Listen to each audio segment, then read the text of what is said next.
How to fix Pinterest image not saving. If Pinterest image aren't saving to your device or board, it's usually due to app glitch, permission issue, or cache buildup.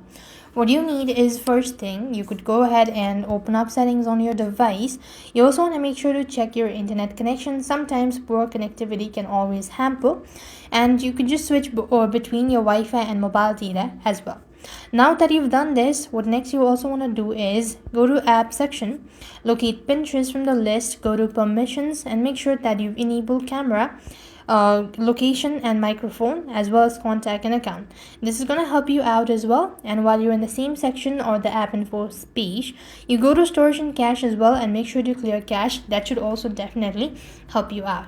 Next, you could go ahead and update the app. Sometimes it could be outdated app, so go to the Play Store and App Store and type in Pinterest and update the app to the latest version as well.